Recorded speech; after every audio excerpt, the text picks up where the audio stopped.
Ողջույն, ես Նաիռան եմ, Excelist Training Center-ի վերլուծաբանների թիմի ներկայացուցիչներից։ Համացանցում մեր կազմակերպության կայքն է excelist.am-ը։ Այստեղ կարող եք ծանոթանալ տվյալների վերլուծության և տվյալահեն մենեջմենթի վերաբերյալ մեր դասընթացներին։ Նախորդ դասին մենք ավարտեցինք տվյալների մոդելավորման առաջին փուլը, ներմուծեցինք մեր դատասեթը, ծանոթացանք fact և dimension աղյուսակներին, հասկացանք star schema-ի գաղափարը և պահպանեցինք մեր Power BI նախագիծը։ Այսօր կշարունակենք աշխատանքը հենց այդ նախագծի վրա։ Մինչ սկսելը նշեմ, որ այս տեսանյութի ընթացքում ձեզ սպասվում է Power BI դասընթացի մասնակցության հատուկ պրոմոկոդ։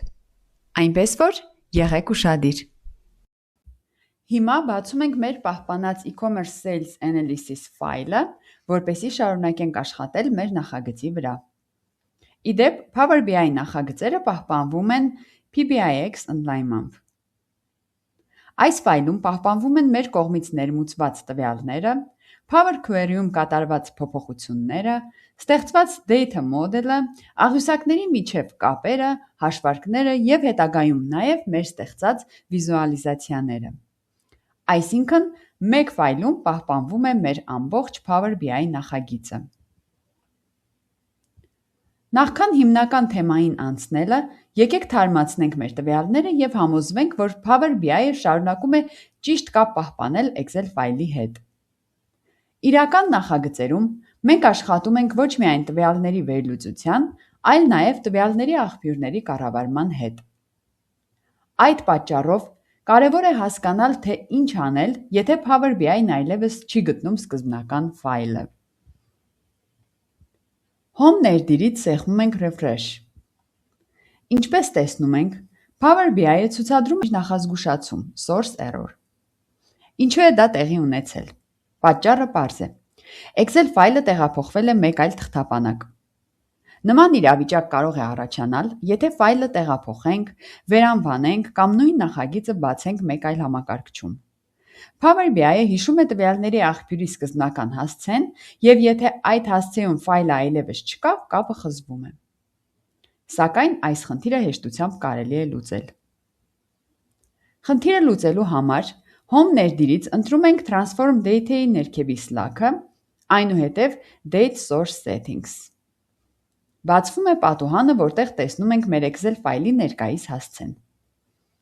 Ընտրում ենք տվյալների աղբյուրը և սեղմում Change Source։ Այնուհետև Browse կոճակով գտնում ենք Excel ֆայլի նոր տեղադրությունը։ Ընտրում ենք ֆայլը և սեղմում OK։ Այնուհետև փակում ենք պատուհանը և կիրառում փոփոխությունները։ Ինչպես տեսնում ենք, Power BI-ը վերականգնեց կապը տվյալների աղբյուրի հետ և հաջողությամբ թարմացրեց բոլոր աղյուսակները։ Սա Power BI-ում աշխատելիս բավականին հաճախ հանդիպող իրավիճակ է։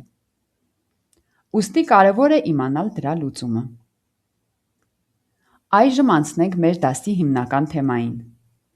Նախորդ դասին մենք խոսեցինք, որ լավ կառուցված Power BI նախագծերում տվյալները բաժանվում են առանձին fact և dimension աղյուսակների։ Սակայն մեր մոդելում դեռ բացակայում է ամենակարևոր dimension աղյուսակներից մեկը՝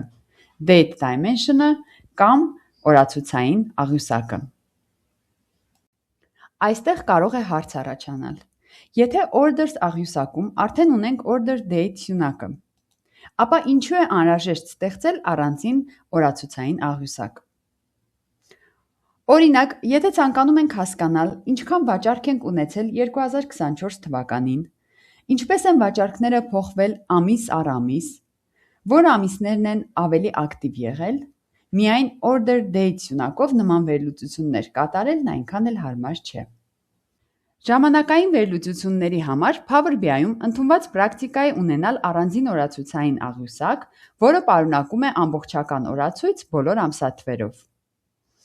Power BI-ում ժամանակի հետ կապված վերլուծությունները և հաշվարկները հաճախ անվանում են Time Intelligence։ Այս պահին մենք դեռ չենք ստեղծում Time Intelligence հաշվարկներ։ Մեզ անհրաժեշտ է ճիշտ կառուցված օրացուցային աղյուսակ, իսկ DAX-ի միջոցով ավելի բարդ ժամանակային հաշվարկներին կանդրադառնանք հետագայում։ Ստեղծենք մեր օրացուցային աղյուսակը, կամ որ նույնն է Calendar Table-ը։ Power Query Editor-ում վերևի մենյուից ընտրում ենք New Source-ի ներքևի Slack-ը, այնուհետև Blank Query։ Հետո ընտրում ենք Advanced Editor։ Այստեղ ջնջում ենք առկա կոդը և տեղադրում հետևյալ M կոդը։ Այս կոդը ստեղծում է մեր օրացույցի բոլոր ամսաթվերի ցանկը 2020 թվականի հունվարի 1-ից մինչև 2025 թվականի դեկտեմբերի 31-ը։ Նշված M կոդը կարող եք գտնել տեսանյութի նկարագրության բաժնում։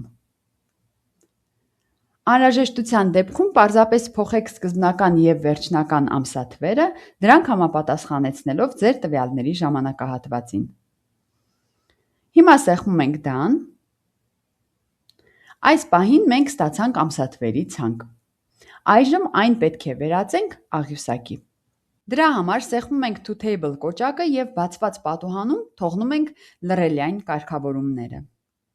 Սեղմում ենք OK։ Այժմ վերանվանում ենք աղյուսակը Calendar, իսկ սյունակը Date։ Հաջորդ քայլում արդեն Power Query-ի գործիքներով կավելացնենք ժամանակային վերլուծության համար անհրաժեշտ սյունակները։ Add Column,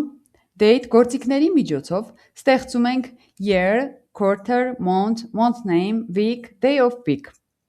Այս սյունակները մեզ հնարավորություն կտան հետագայում վերլուծել տվյալները տարբեր ժամանակային կտրվածքներով։ Օրինակ, Year-ը ըստ տարիների, Quarter-ը ըստ եռամսյակների,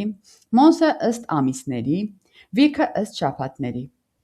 Քանի որ մեր տվյալները ներառում են մի քանի տարիներ, անհրաժեշտ է ստեղծել նաև համակցված ID սյունակներ։ Դրա համար ընտրում ենք Add Column, այնուհետև Custom Column, ստեղծում ենք առաջինը Quarter ID-ն։ Ֆորմուլա դաշտում գրում ենք հետևյալը. Text from year, այսինքն year սյունակի տարեթվերը վերածում ենք տեքստի, դրան միացնում ենք Q տառը որպես quarter բառի առաջին տառ և դրան միացնում ենք quarter սյունակի թվերը վերածած տեքստի։ Արդյունքում կստանանք օրինակ 2024 Q1, 2024 Q2, այսինքն 2024 թվականի առաջին եռամսյակ, 2024 թվականի երկրորդ եռամսյակ և այլն։ Հաջորդը ստեղծում ենք Month ID-ն։ Ֆորմուլա դաշտում գրում ենք հետևյալը և արդյունքում կստանանք 2024 M01, այսինքն 2024 թվականի առաջին ամիս, 2024 M02, այսինքն 2024 թվականի երկրորդ ամիս և այլն։ Եվ վերջում ստեղծում ենք Week ID-ն։ Օգտագործված բոլոր բանաձևերը կարող եք գտնել տեսանյութի նկարագրության բաժնում։ Այս ID սյունակներն անհրաժեշտ են, որովհետև եթե աշխատում ենք մի քանի տարվա տվյալների հետ, կարևոր է, որ տարբեր տարիներում եռամսյակները, ամիսները և շաբաթները չխառնվեն իրար։ Վերջում համոզվում ենք, որ Date սյունակի տվյալների տիպը սահմանված է որպես Date, այլ ոչ թե Date Time։ Սա կարևոր է, որպեսզի հետագայում Relationships-ը և DAX հաշվարկները ճիշտ աշխատեն։ Այժմ մեր կալենդար աղյուսակը պատրաստ է։ Քանի որ դեռ մեզ հետ եք, նշանակում է իսկապես ուզում եք տիրապետել Power BI-ին։ Օգտագործեք 10% զեղչի YouTube Power BI պրոմոկոդը մեր կայքում դասընթացի գրանցվելիս։ Նշեմ նաև, որ Power BI դասընթացի մանրամասներին ծանոթանալու, ինչպես նաև նախագրանցվելու համար կարող եք այցելել մեր կայք Power BI դասընթացի բաժին։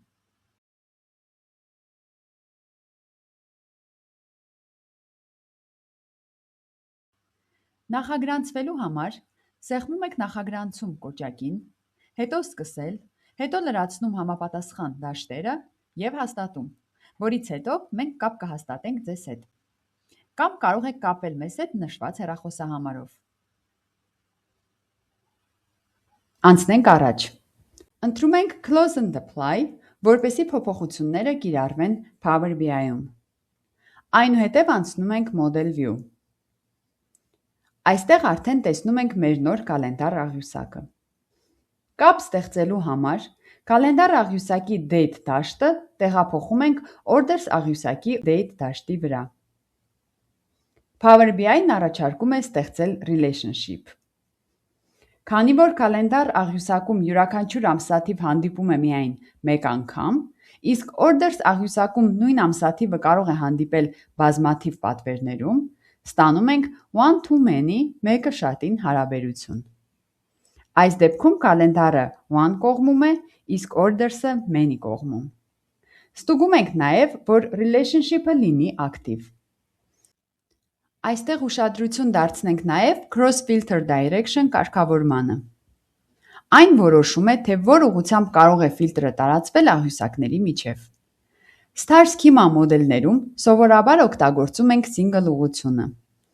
Այս դեպքում ֆիլտրումը գնում է dimension աղյուսակից դեպի fact աղյուսակ։ Այսինքն, կալենդարը կարող է ֆիլտրել orders-ը, ինչը հենց մեզ անհրաժեշտ է։ Ընտրում ենք single և սեղմում Save։ Ահա մեր ամբողջական Star Schema մոդելը։ Կենտրոնում գտնվում է մեր fact աղյուսակը, orders-ը։ Դրա շուրջը գտնվում են dimension աղյուսակները, products, customers, logistics և calendar։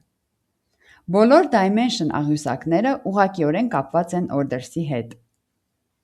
Այսպիսի կառուցվածքը թույլ է տալիս Power BI-ին ավելի արագ և ճիշտ կատարել հաշվարկներ ու վերլուծություններ։ Հենց այս data մոդելի հիման վրա էլ մենք հետագայում կկառուցենք մեր դեշբորդը։ Հաջորդ դասին արդեն կանցնենք Power BI-ի ամենակարևոր գործիքներից մեկին՝ DAX լեզվին։ Կստեղծենք մեր առաջին measures-ը, կտեսնենք, թե ինչպես է DAX-ը աշխատում մեր ստեղծած relationships-ի հետ և ինչպես են այդ հաշվարկների հիման վրա կառուցվում պրոֆեսիոնալ դեշբորդներ։ Շնորհակալություն, որ դիտեցիք տեսանյութը։ Հետևեք մեր ալիքին և դիտեք մեր մյուս հոլովակները ևս։